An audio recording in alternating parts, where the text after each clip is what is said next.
Elektrikli aracınızla İstanbul'dan İzmir'e seyahat ettiğinizi hayal edin. Otoyolda şerit üzerinde ilerlerken bir yandan da aracınızın şarj olduğunu düşünün. Ne kadar güzel değil mi? Aracımın menzili gideceğim yere yetecek mi diye bir kaygıya girmenize gerek yok. Ya da bir şarj istasyonu arama mücadelesiyle kendinizi strese sokmanıza da gerek yok. Aracınızdan inmeden otomobilinizin bataryaları zaten şarj oluyor. Sizce böyle bir teknoloji mümkün mü? İsterseniz bu soruya videoyu burada durdurarak cevap aramaya başlayabilirsiniz. Ama bana kalırsa böyle bir teknoloji mümkün ve yakın gelecekte bu teknolojinin popülerliği giderek artacak gibi duruyor. Bu videoda sizlerle birlikte araştırmalarına geçmişte başlanan fakat son yıllarda popülerliği artan elektrikli araçlar için kablosuz şarj teknolojilerini ve kablosuz şarj yollarını detaylı bir şekilde analiz edeceğiz. Ben Volkan Özal, kanalıma hoş geldiniz. O zaman hadi gelin sizleri bu teknolojiyle yakından tanıştırayım. Elektrikli otomobiller günümüzün en ilginç ve hiç kuşkusuz üzerinde en çok araştırma yapılan konularından bir tanesi. Bilim insanlarından tutun da biz mühendislerden tutun da günlük hayatın telaşına düşmüş insanlara kadar birçok kişi bu konu hakkında incelemelerde bulunmaya devam ediyor. Tabii söz konusu bu kadar araştırma olduğunda haliyle geliştirilmeye açık pek çok noktayla da karşılaşabiliyoruz. Bundan kaçış yok. Zaten bir teknolojiyi ne kadar fazla geliştirirsek de insan ihtiyaçlarını karşılama potansiyelini o kadar arttırmış oluruz. Bunda da anlaşalım. Elektrikli araçları detaylı bir şekilde ele aldığımızda en önemli sorunlardan iki tanesi, yani biraz önce bahsettiğimiz geliştirilmeye açık noktalardan en önemli iki tanesi menzil ve elektrikli araçların şarj dolum süreleridir. Biz kullanıcılar elektrikli araçlardan bir düşündüğümüzde ne isteriz? Çok şey isteriz değil mi? Ama genel olarak baktığımızda, genel olarak bir anket yaptığımızda çoğu kişi bir elektrikli otomobil aldığında en uzun menzilli elektrikli otomobili tercih etmeye çalışır ve bunun dışında artık zaman kavramının önemli olduğu bu günlerde şarj dolum sürelerinin uzamasıyla da çok fazla vakit kaybetmek istemez. Bahsi geçen şarj dolum süreleri günümüzde alternatif akım ve doğru akım istasyonlarında birbirinden oldukça farklılık gösterebiliyor. Örnek verecek olursak günümüzde ortalama bir elektrikli otomobili alternatif akım bir istasyonda şarj etmek istediğimizde tam kapasiteye 6 ile 8 saat aralığında varabilirken, tabi bunlar genel rakamlardır, doğru akım bir istasyonda şarj ettiğimizde bu süre 40 dakikalara 30 dakikalara kadar inebiliyor. Fakat yine de günümüzde akaryakıt istasyonlarında benzin alma süreleriyle şarj dolum sürelerini kıyasladığımızda oldukça fark gözlere çarpabiliyor. Biz kullanıcılar için, tüketiciler için zaman kavramının bu kadar değerli olduğu günlerde de elektrikli otomobillerin şarj istasyonlarını geliştiren firmalarda şarj dolum sürelerini 40 dakikanın altına indirebilmek, hatta tekli dakikalara indirebilmek için çeşitli çalışmalar yapmaya başlamış durumda. Bu çalışmalar içerisindeki en önemli konulardan bir tanesi videomuzun da aslında içeriğini oluşturan dinamik kablosuz güç transferi ve kablosuz şarj teknolojileri oluyor. Aslında kablosuz şarj teknolojilerine bizler çok da yabancı değiliz. Günümüzde birçoğumuz kablosuz şarj teknolojisini kullanıyoruz ve bu teknolojiye çok hızlı bir şekilde alışıyoruz. Sizlere kablosuz şarj nedir diye bir soru yöneltsem aslında birçoğumuz doğru fikirlere varabiliriz. Fakat kısaca konunun ilerlerinde şaşırmamamız adına kablosuz şarj nedir sorusuna cevap verecek olursam, cihazınızın, bu cihaz bir telefon olabilir, bu cihaz bir tablet olabilir, bu cihaz bir taşıt olabilir. Fişe takılmadan, yani kabloya ihtiyaç duymadan şarj olmasına olanak tanıyan bir teknoloji. Otomobillerinizin de, özellikle elektrikli otomobillerinizin de ileride kabloya ihtiyaç duymadan, yani bir istasyona ihtiyaç duymadan park halindeyken ya da videonun ilk başında söylediğimiz gibi otobanda seyahat ederken şarj olmasına olanak sağlayan kablosuz şarj teknolojileri üzerinde çalışmalar yapılmaya devam ediyor. Tabii konumuz gerçekten çok inovatif ve önemli bir konu olduğu için dünya çapında birçok firma konu üzerinde tasarımlar yapmaya devam ediyor ve oluşturduğu tasarımları prototip aşamasında test etmeye devam ediyor. Peki bu teknoloji nasıl çalışıyor? Biraz da bunun üzerinde konuşmaya başlayabiliriz. Her şeyden önce elektrikli bir aracınızı kablosuz olarak şarj edebilmeniz için bir alıcıya bir de kaynağa ihtiyacınız olacaktır. Kaynak elektrikli aracınızı sürdüğünüz zeminin altına döşenmiş bir bobin sistemi olabileceği gibi elektrikli otomobilinizi park ettiğiniz zeminin üzerinde bulunan bir bobin sistemi yani bir pet sistemi olabilir. Alıcı ise aracınızın kablosuz olarak şarj edilmesi için özel tasarlanmış ve elektrikli otomobilinizin altına yerleştirilmiş bir bobin sistemi olacaktır. Ve bu iki sistem bir araya geldiğinde elektrikli aracınız için kablosuz şarj işlemi başlamış olacaktır. Peki nasıl? Şöyle düşünelim. Elektrikli aracınızın altında bulunan bir bobin sistemi var. Yani elektrikli aracınız kablosuz şarj için özenle tasarlanmış ya da bir kit yerleştirilmiş. Siz elektrikli aracınızı park halinde bulunan bir yerde eğer bobin sistemi varsa, yani ileride böyle şarj istasyonları kurulacaktır. Bu kaynak bobin sistemi üzerine yerleştirdiğinizde kaynak bobin sisteminden gelen elektrik enerjisi arabanızın altında bulunan bobin sistemine aktarılacaktır kablosuz olarak ve bataryaların şarj olma işlemi başlayacaktır. Tabii bu kaynakla alıcı arasındaki transferin verimli bir şekilde gerçekleşebilmesi için üzerinde düşünmemiz gereken pek çok nokta muhakkak vardır. Sistemin çalışmasının altında yatan temel prensip ise birçoğumuzun okul yıllarından hatırladığı ve fizik derslerinden gördüğü elektromanyetik indüksiyon prensibidir. Prensibi bir daha hatırlayacak olursak bir tel bobin içerisinden alternatif bir akım geçirirsek tel bobinin etrafında manyetik bir alan oluşur. Ve bu manyetik alanın içerisine bir tel bobin daha yerleştirilirsek manyetik alan neticesinde ikinci tel bobin içerisinde bir akım indüklenir. Ve bizler bu akımı elektrikli otomobilimizi şarj etmek gibi etkili işlerde kullanabiliriz.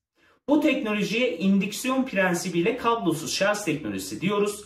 Ve özellikle kaynak bobini ile alıcı bobin arasındaki mesafenin kısa olduğu durumlarda enerji transferinde bu teknolojiyi verimli bir şekilde kullanabiliyoruz. Örnek verecek olursak mesela kablosuz şarj teknolojisine uygun telefonlarımızın şarj edilmesi, tabletlerimizin şarj edilmesi bu prensibe dayanır. Bizler görmesek de kablosuz şarj teknolojisine uygun cihazlarımızın içerisinde alıcı bobinler bulunur. Ve telefonumuzu bir kaynağa yani bir sisteme yerleştirdiğimizde, kablosuz şarj sistemine yerleştirdiğimizde direkt temas ettirdiğimiz için burada enerji transferi başlar. Ancak bilimde ters kare yasası dediğimiz fiziksel bir kısıtlama vardır.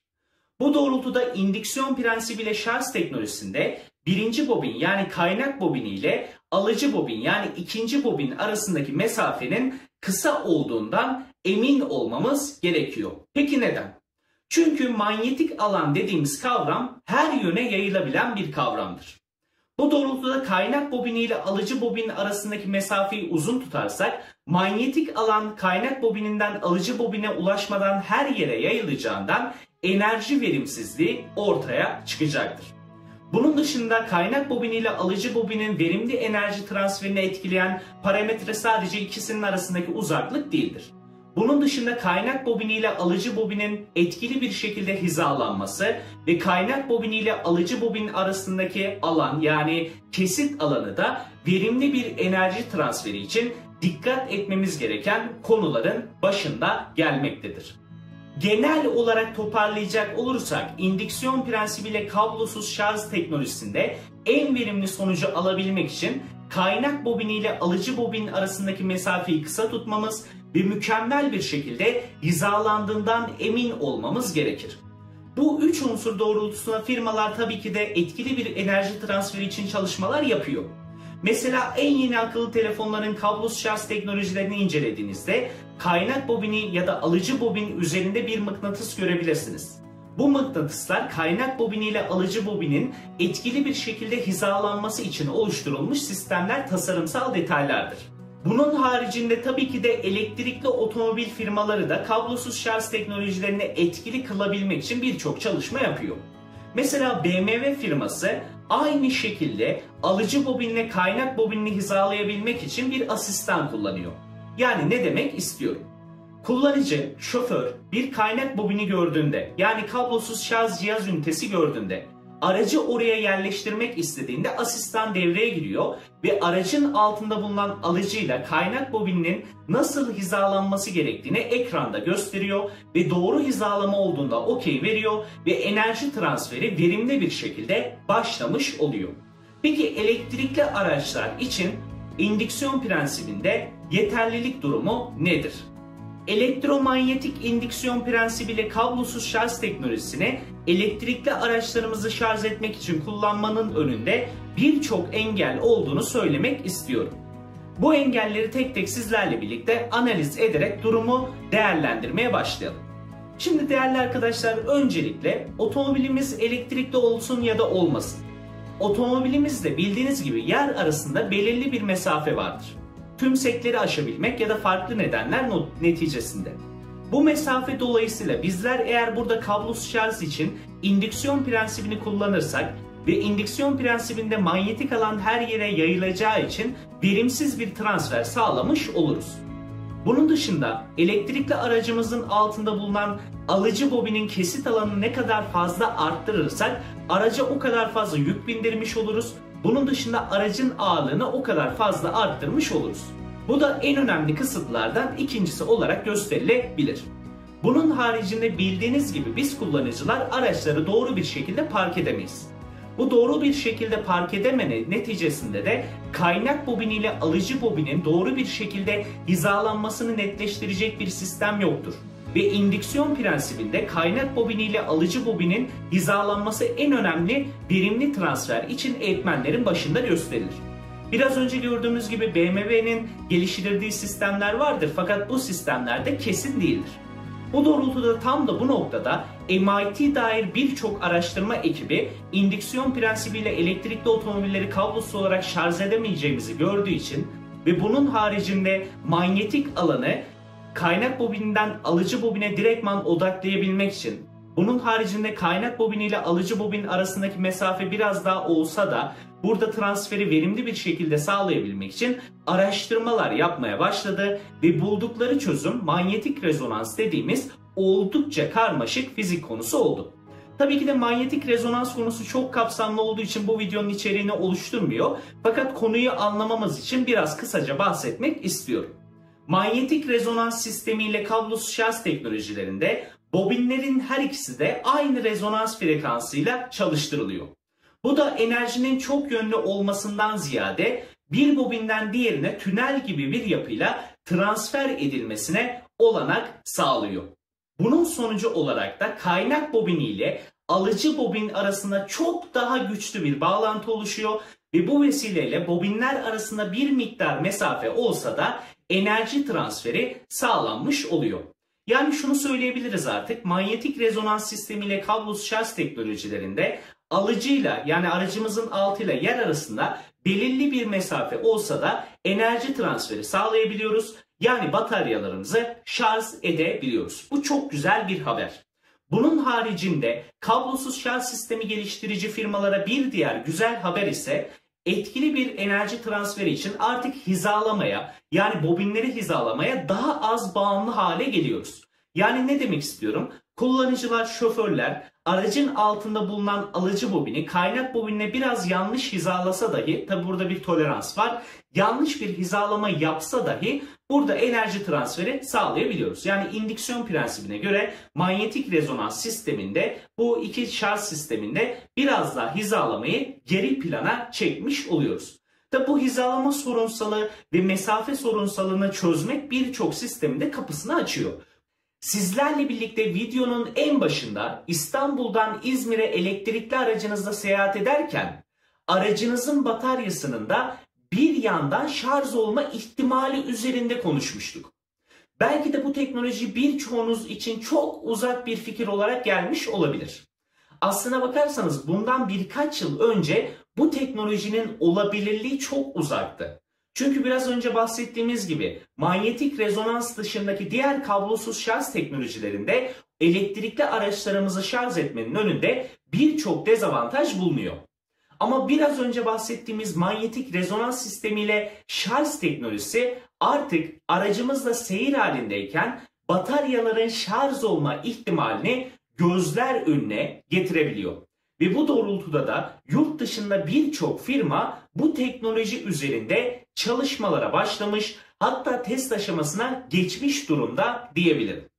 Bu firmalara bir tane örnek verecek olursam Stellantis firmasının çok güzel bir projesi üzerinde konuşabiliriz. Stellantis firması geleceğin arenası olarak adlandırdığı projede, ki ismi de gerçekten çok güzel, bu projede elektrikli aracınızla yol üzerinde seyahat ederken aracınızın bataryasının da bir yandan şarj olma ihtimali üzerinde çalışmaları sürdürüyor ve çalışma şu an ciddi derecede test işlemlerine başlamış durumda. Stellantis firması bu projeyi İtalya'da bulunan ve kapalı devre olarak özenle inşa edilmiş 1050 metre uzunluğunda bir parkurda şu an test ediyor. Ve test aşamalarında da gerçekten olumlu sonuçlar ortaya çıkmaya başlamış durumda. Test işleminde 1000 megawatt kurulu güce sahip dinamik kablosuz güç transferi hatları kullanıyor. Ve bu yollar üzerinde, yani oluşturduğu kablosuz güç transferine uygun yollar üzerinde de 2 tane elektrikli otomobili, elektrikli taşıtı test ediyor.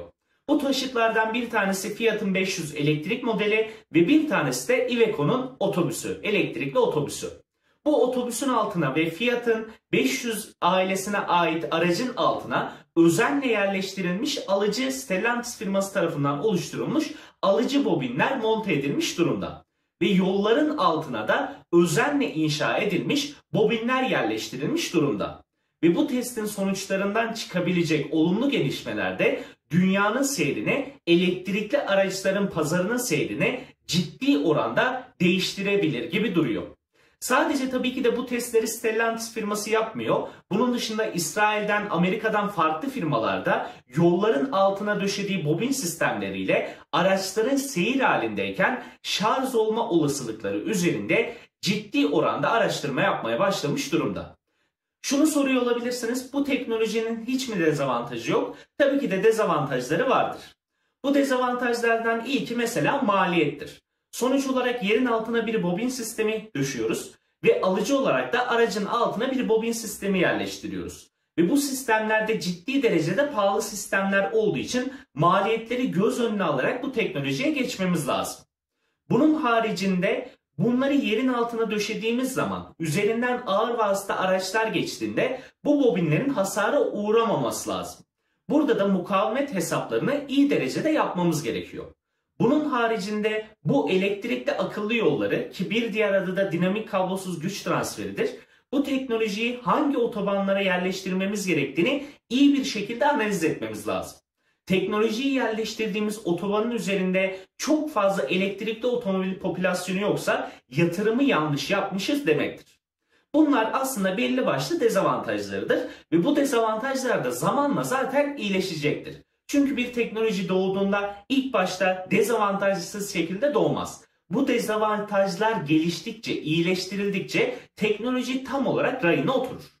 Bu teknolojinin avantajlarını sayacak olursak öncelikle araçları, yani prize takma zahmetinden kurtarıyor. Şunu söyleyebilirsiniz, ya bu çok bir zahmet değil ki, yani aracımdan iniyorum, daha sonrasında fişe takıyorum. Ama ileride aslında baktığımızda zaman kavramının daha fazla değerli olduğunu gördüğümüzde bu da bizlere zahmet olarak gelecektir. Bunun haricinde aslında otomobillere artık daha küçük piller yerleştirme ihtimalimiz olacak. Bunun sebebi nedir? Zaten otomobiller yolda giderken yolun altına döşenmiş sistemlerle şarj edildiği için çok büyük pil kapasitelerine ihtiyaç duymayacak. Pillerin küçültülmesi demek de hem maliyet anlamında hem de aracın ağırlığı anlamında bir avantaj bizlere kazandıracak. Bu da verimi ciddi oranda arttıracak. Bunun haricinde de elektrikli araç alacakların ya da kullanacakların en büyük düşüncelerinden bir tanesi olan menzil kaygısında ciddi oranda ortadan kaldırılabiliyor. Mesela İstanbul'dan İzmir'e giderken otobanın belli bölgelerinde bu şekilde dinamik kablosuz güç transferi şeritleri olduğunu düşündüğümüzde, bu şeritlere belirli aralıklarla ücretiyle girdiğimizi hayal ettiğimizde aslında menzil kaygısını da ortadan kaldırmış oluyoruz. Bunun haricinde özellikle bu teknoloji ağır vasıta araçların elektrikli teknolojiyle donatılmasına daha fazla imkan verebiliyor. Mesela kamyonları düşündüğümüzde kamyonları elektrikliye çevirmek normal otomobilleri elektrikliye çevirmekten biraz daha zordur.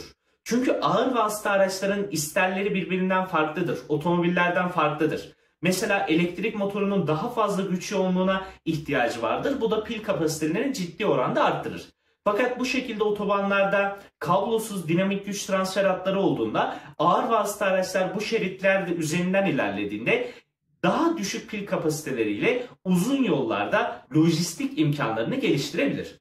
Bunun dışında sürücüsüz araçlar diyoruz, otonom araçlar diyoruz. Bu otonom araçların da şarj edilmesi ciddi problem. Bir insan tarafından mı şarj edilecek, bir robot tarafından mı şarj edilecek diye düşünürken otonom araçlar belli bölgelerde bulunan yollar üzerinde ya da park halindeyken kablosuz olarak şarj edilmesi aslında ciddi problemleri çözebilir gibi duruyor. Biraz önce bahsettiğimiz avantajlara baktığımızda ve kendimizi geleceğe odakladığımızda bu teknolojinin ileride elektrikli otomobillerin pazar payını ciddi oranda arttırabileceğini söylemek istiyorum. Tabii ki de teknolojinin bahsettiğimiz gibi dezavantajları vardır. Bunun haricinde geliştirilmeye açık pek çok noktası da olabilir. Yurt dışından birçok firmada bu dezavantajlar üzerinde yoğunlaşmış durumda. Özellikle şundan hemfikir olmamız gerekiyor ki teknolojinin biraz daha maliyetleri düşürülerek halka kadar inmesi gerekiyor. Bunun dışında en önemlisi de insanların aklında güvenlik sorununu uyandırmaması da gerekiyor. Ama teknoloji gerçekten güzel bir teknoloji ve insan ihtiyaçlarını ciddi oranda arttıran bir teknoloji. Elektrikli araçlar giderek gelişiyor ve gelecekte ne olacağını tam olarak kimse kestiremiyor. Bu videoda sizlerle birlikte özellikle kablosuz güç transferini ve akıllı yolları, yani kablosuz akıllı yolları detaylı bir şekilde konuşmuş olduk. Yorum bölümünde konuyla ilgili kendi görüşlerinizi bildirebilirsiniz ve bu sayede konuyla ilgili sohbet etmeye devam edebiliriz. Kendinize çok ama çok iyi bakın. Üretmeye devam edin.